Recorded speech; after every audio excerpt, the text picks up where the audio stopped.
جس طرح ہلاک کیا گیا ہے حضرت سمیہ کو، حضرت یاسر کو، یہ ساری تکلیفیں انہیں بھی تھیں، لیکن کیا اس کا یہ بالواسطہ ایذا محمد کے لیے نہیں تھا صلی اللہ علیہ وسلم؟ آپ کے ساتھی، آپ کی جانثار، لیکن آپ ان سے بھی کیا کہیں، فصبروا فصبروا فصبروا۔ جب ابو جہل بدترین ٹارچر کر رہا تھا حضرت سمیہ اور حضرت یاسر کو رضی اللہ تعالیٰ عنہما،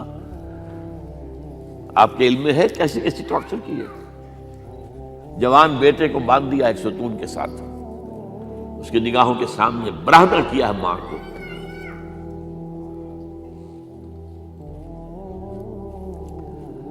ہاتھ میں ایک مورتی ہے، جب تنگ آ گیا ستا کر تنگ کر کے مار مار کے حضرت سمیہ ٹس سے مس نہیں ہو رہی، کہتا ہے تم ایک دفعہ کہہ دو سمیہ کہ ہاں اس مورتی میں بھی کچھ ہے، میں تمہیں چھوڑ دوں۔ انہوں نے تھوک دیا، برچھا مارا ہے شرمگاہ کے اندر۔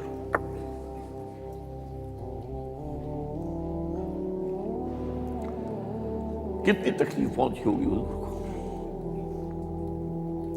لیکن آپ گزر رہے، اصبروا یا آل یاسر فإن موعدکم الجنہ، اے یاسر کے گھر والوں صبر کرو، تمہارے استقبال کی تیاریاں ہو رہی ہیں جنت میں۔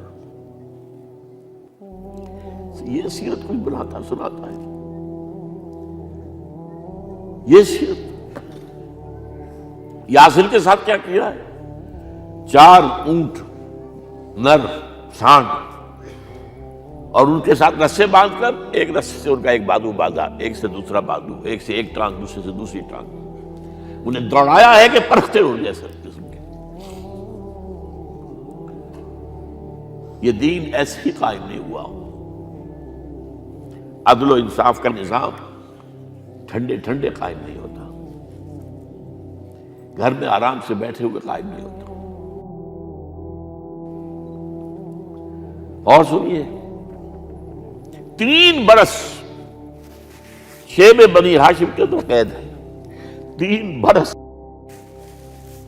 اور یہاں کی قید پر قیاس نہ کریں۔ یہاں تو جیل میں کھانے کو ملتا ہے، راشن ملتا ہے، جیسا بھی ملتا تو ہے نا، اور لیڈروں کے لیے تو class A class B class ہے، تو ان کا تو لیڈر تو لوگ جب آتے ہیں جیل کاٹ کر معلوم ہوتا ہے کہ شاید کسی صحت افزا مقام سے تشریف لا رہے ہیں۔ وہاں کیا تھا؟ ٹوٹل بائیکاٹ، ایک گھاٹی، ادھر پہاڑ ادھر پہاڑ، دونوں طرف جو ہے پہرے، کوئی کھانے پینے کی چیز اندر نہیں جائے گی، اور پورا خاندان بنی ہاشم، وہ بھی کہ جو ایمان نہیں لائے، وہ قبائلی زندگی تھی نا۔ بنو ہاشم چونکہ حضور کو پشت پناہی چھوڑنے کو تیار نہیں ہوئے، ابو طالب نے آخری وقت تک بھی ساتھ نہیں چھوڑا۔ ہاں، آخری وقت کے قریب ایک بات ہو گئی تھی، ایک مرتبہ تو ہوا کہ وفد آیا ہے قریش کا کہ اپنے بھتیجے کو روک لو، وہ ہمارے معبودوں کی توہین کرتا ہے۔ ابو طالب نے بلایا اور آپ سے کہا کہ یہ کچھ اپنے رویے کو بدلے۔ آپ نے فرمایا چچا جان، اب تو چاہیے میرے ایک ہاتھ پر سورج اور دوسرے پر چاند رکھ دے، میں اپنے اس مشن کو چھوڑ نہیں سکتا۔ یہ ہے استقامت۔ اور ابو طالب کے عین انتقال کے وقت جو معاملہ ہوا، جب وفد آیا ہے کہ ٹھیک ہے اب ہمارا جو ہے صبر کا پیمانہ لبریز ہو گیا ہے، اب ٹھیک ہے آ جاؤ میدان میں، تم بھی ساتھ چھوڑنے کو تیار نہیں ہو۔ ابو طالب نے بلایا اس کو، بھتیجے مجھ پر اتنا بوجھ نہ ڈالو جو میں برداشت نہ کر سکوں۔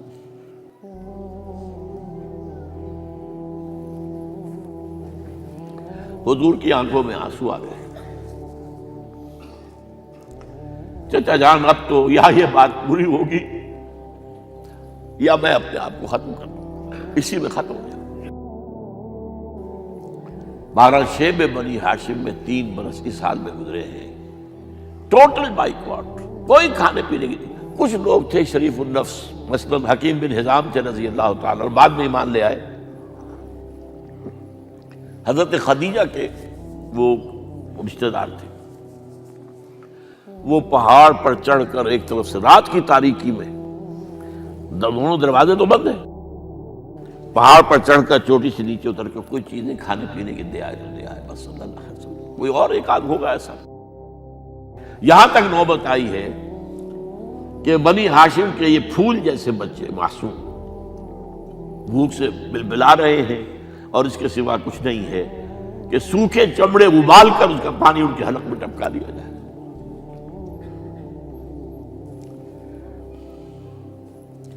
اور جو ہوا وادی طائف میں،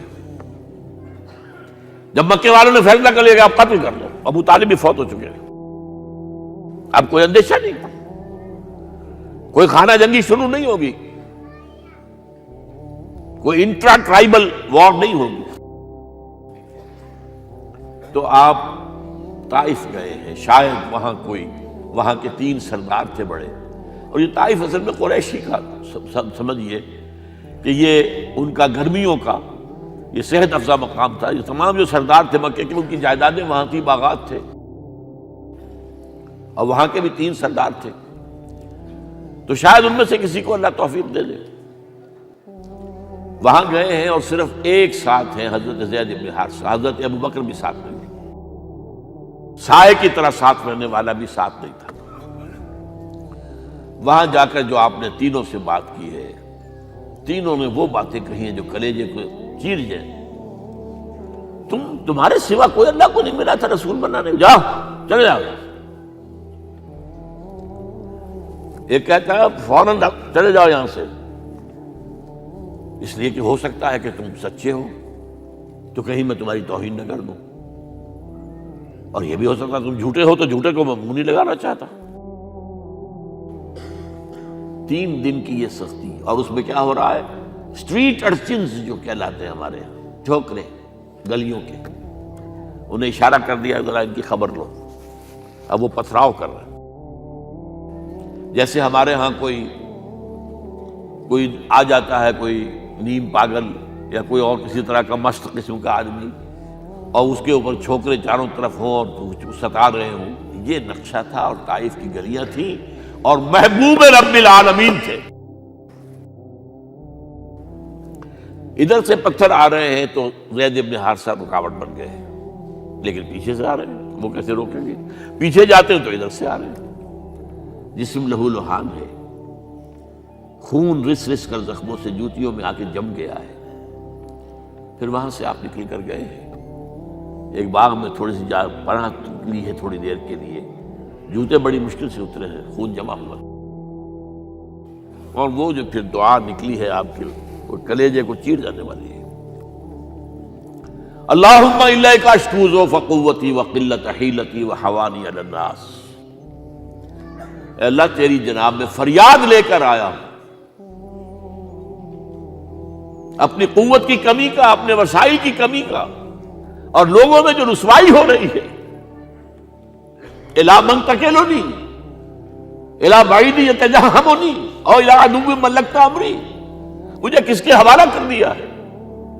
مجھے دشمن کے حوالے کر دیا جو چاہے میرے ساتھ کر گزرے۔ فریاد ہے کہ نہیں؟ بڑی زوردار فریاد ہے، بڑی زوردار، لیکن پھر مقام عبدیت کا ظہور ہوتا ہے۔ ان لم یکن علی غضبک فلا ابالی، اے اللہ اگر تو ناراض نہیں ہے، مجھے اندیشہ یہ ہو گیا کہ کہیں تو ناراض تو نہیں ہو گیا ہے، کہیں تو نے میرا ساتھ تو نہیں چھوڑ دیا ہے۔ اگر تو ناراض نہیں ہے تو مجھے کوئی پرواہ نہیں، جو ہو سو سر تسلیم خواہ میں جو مزاج یار میں آئے۔ واپس آئے ہیں تو مکے میں داخل نہیں ہو سکتے تھے، وہاں تو قتل کا فیصلہ ہو چکا۔ باہر ہی آپ نے ڈیرا لگایا، زید بن حارثہ کو بھیجا، فلاں شخص کے پاس جاؤ کہ تم اگر امان میں لے لو محمد کو تو محمد آ جائیں۔ انہوں نے کہا میں تو میری یہ پوزیشن نہیں ہے، میں قریش کے مقابلے میں امان نہیں دے سکتا۔ دوسرے کے پاس بھیجا، اس نے بھی کچھ ایسے جواب دے دیا۔ تیسرے کے پاس جب گئے حضرت زید، مطعم بن عدی، اس نے کہا ٹھیک ہے میں امان دیتا ہوں محمد کو، وہ آ جائے مکے میں۔ حضور سے آگے کہا، حضور نے فرمایا نہیں جا کر کہو، آ کر لے کر جا۔ کیوں؟ کیا پتا اچانک جو ہے میرے داخل ہوتے ہی کوئی مجھ پر حملہ کرے، قتل کر دے۔ وہ تو یہ کہہ سکے کہ ہمیں کیا پتا تھا کہ مطعم نے جو ہے امان دی ہے، I never knew it. اب یہ قبیلے کے اندر یہ ہوتا تھا کہ ایک نے امان دے دی، سب کی طرف سے امان. لہذا حضور نے فرمایا آ کر لے کر جاؤ. وہ اپنے 6 بیٹوں کو ہتھیار سجا کر لے کر آیا ہے اور پھر لے کر گیا حضور کو، کہتا ہوا گزر رہا ہے راستے میں، لوگوں سن لو محمد میری امان میں ہے صلی اللہ علیہ وسلم. اس لیے آپ کو مکے کے اندر پھر 2-2.5 سال مزید رہنے کا موقع ملا ہے، اور اتنا بڑا احسان آپ نے مانا پھر مطعم بن عدی کا کہ غزوہ بدر میں جب 70 اسیر تھے قریش کے حضور کے پاس، تو آپ نے فرمایا تھا کہ اگر آج مطعم زندہ ہوتا اور وہ سفارش کرتا تو میں ان سب کو چھوڑ دیتا بغیر کسی فدیے کے. بہرحال یہ چند باتیں میں نے آپ کو بتائی. باقی تو یہ کہ غار ثور ہے کیسی کیسی، اور پھر غزوہ بدر سے پہلے کی رات ہے، اور وہ آپ کا زندگی کا طویل ترین سجدہ ہے. اس میں جہاں تک یہ الفاظ بھی آپ نے کہہ دیا اللہ اگر کل یہ جو 313 یہاں جمع ہیں اگر یہ ختم ہو گئے تو پھر قیامت تک تیرا نام لینے والا کوئی نہیں ہوگا. میں آخری رسول اور میری یہ 15 برس کی کمائی ہے. اس وقت کہا حضرت ابوبکر نے، وہ پہردار کی حیثیت سے کھڑے تھے کہ حسبک حسبک حضور بس کیجئے بس کیجئے. بہرحال بدر ہے، احد ہے، زخمی ہوئے ہیں، دندان مبارک شہید ہوئے ہیں، خون اتنا بہا ہے کہ بے ہوش ہو گئے ہیں، اور خبر اڑ گئی ہے کہ آپ شہید ہو گئے. یہ سب کچھ، اور سب سے بڑھ کر حمزہ کی لاش سامنے آئی. کیسی لاش؟ ناک کٹی ہوئی ہے، کان کٹے ہوئے ہیں، پیٹ چاک کر کے کلیجہ چبایا ہوا ہے. کس طرح برداشت کیا ہوگا آپ نے؟ اپنے اوپر طاری کر کے دیکھیں یہ حمزہ کون ہے؟ چچا ہے، دودھ شریک بھائی ہے، خالہ کا بھائی ہے، ساتھ کا کھیلا ہوا ہمجولی ہے، اور اس کی لاش آئی. جو قلب اطہر پر بیت رہی تھی وہ مدینے میں آ کر ایک بڑا ماحول بدلا ہوا تھا، تب وہ بات سامنے آ گئی. جب آپ مدینے واپس تشریف لائے ہیں تو ظاہر بات ہے کہ زیادہ انصار کے لوگ تھے جو شہید ہوئے تھے. بدر میں مہاجرین تو میرے خیال 1/4 تھے نمبر کے اندر، 3/4 تو انصاری تھے. اسی طریقے سے احد کے اندر معاملہ ہے. تو مختلف گھروں سے عورتوں کے بین کرنے کی آوازیں آ رہی تھی، اس لیے کہ اس وقت تک بین کرنا حرام نہیں قرار دیا گیا تھا، ممنوع نہیں تھا. آوازیں سن کر حضور کی زبان مبارک سے نکل گیا اما حمزہ تو فلا بواکی لہو، ہائے حمزہ کے لیے تو کوئی رونے والی بھی نہیں ہے. اس پر پھر صحابہ نے، انصار نے اپنے ہاں کی خواتین کو حضرت صفیہ کے یہاں بھیجا، وہ سگی بہن تھی، وہاں انہوں نے جا کے یہ بھی تعزیت کی بہن کی. غزوہ احزاب کا آپ نے سنی لیا، اسوہ رسول پر نہ معلوم کیا کیا باتیں چیز لوگوں میں مشہور ہو گئی ہیں. اسوہ کا لفظ آیا کہاں ہے قرآن میں؟ سورہ احزاب میں. وہ اسوہ کیا تھا؟ جب خندق کھودنے کا فیصلہ ہوا ہے تو خندق کھود رہی ہے، حضور بھی لگے ہوئے ہیں، بھاری بھاری پتھر اٹھا کر کندھے پر لا کر باہر پھینک رہے ہیں. پتھریلی زمین تھی، ایک پتھر کسی سے ٹوٹا نہیں تھا، تو حضور نے جو ہے 3 دفعہ جو اس کے اوپر ضرب لگائی تب ٹوٹا ہے. لیکن یہ کہ کئی دن کے فاقے ہو چکے تھے، کھانے کو کچھ نہیں، پورا محاصرہ تھا، 12,000 کا لشکر گھیرے ہوئے. یہاں تک کہ آپ کو معلوم ہے کہ گھروں کے اندر بیت الخلا تو نہیں ہوتے، باہر جاتے تھے قضاء، اس کا کوئی امکان نہیں. شدید ترین آزمائش جو ہوئی ہے اس کا نتیجہ ایک طرف یہ نکلا کہ منافقین کا نفاق ان کی زبانوں پر آ گیا. قرآن مجید میں ہے یہ انہی آیات میں، ما وعدنا اللہ ورسولہ الا غرورا، ہمیں تو اللہ اور اس کے رسول نے دھوکہ دے کے مروا دیا. ہم سے کہا تھا کہ قیصر و کسریٰ کے خزانے تمہارے قدموں میں آئیں گے، اور حال یہ ہے کہ اب رفع حاجت کے لیے باہر نہیں جا سکتے، کھانے کو کچھ نہیں. اس وقت کچھ صحابہ آئے ہیں حضور صلی اللہ علیہ وسلم سے. دیکھیے فاقے سے قبر دوہری ہوئی جا رہی ہے. ہم نے اپنے پیٹوں پر پتھر باندھے ہوئے ہیں، چادروں کے ساتھ پتھروں کو کسا ہوا تاکہ قبر سیدھی رہے. حضور نے اپنا کرتا مبارک اٹھا کر دکھایا، 2 پتھر بنے ہوئے. یہ ہے اسوہ، یہ ہے آپ کی سنت، آپ کا اسوہ حسنہ. لیکن اس اسوہ حسنہ سے فائدہ کون اٹھا سکتا ہے؟ لقد کان لکم فی رسول اللہ اسوۃ حسنۃ لمن کان یرجو اللہ والیوم الآخر وذکر اللہ کثیرا. اسوہ تو اپنی جگہ ہے، قرآن میں ہدایت سب کے لیے، ھدی للناس، لیکن فائدہ اٹھائیں گے صرف متقین، ھدی للمتقین. ہے سب کے لیے، اسوہ سب کے لیے ہے، لیکن استفادہ وہی کر سکے گا جو 3 شرطیں پوری کرے: اللہ اور یوم آخر پر ایمان اور اللہ کا ذکر کثرت کے ساتھ. بہرحال یہ میں نے آپ کے سامنے اس حوالے سے رکھا ہے. یہ اسوہ جو ہے حضور کا، یہ ہم پر اتمام حجت ہے.